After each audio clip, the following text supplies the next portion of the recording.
Hello! In this video I will show you how to bypass parental controls on OPPO Find X8s.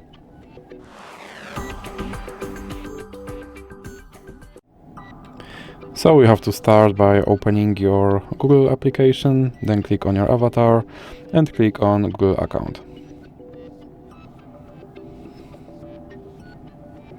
Now click on Data and Privacy.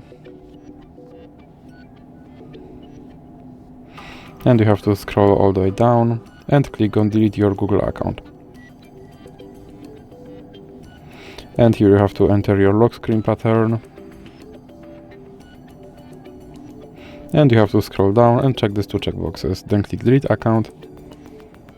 And now you have to enter your account should be removed.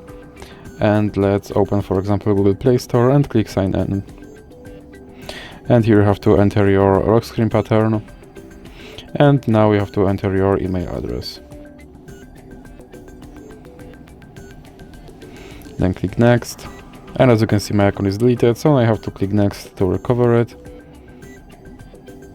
And you have to enter your password.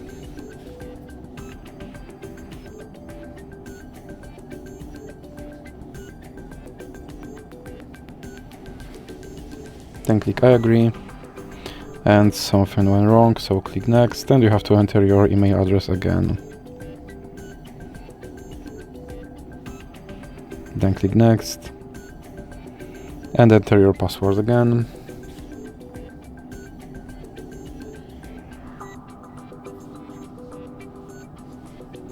And click I agree. Now click Accept. And as you can see, my account is now restored and my parental control is bypassed. So that's it for this video. If you liked it, please remember to leave a like and subscribe.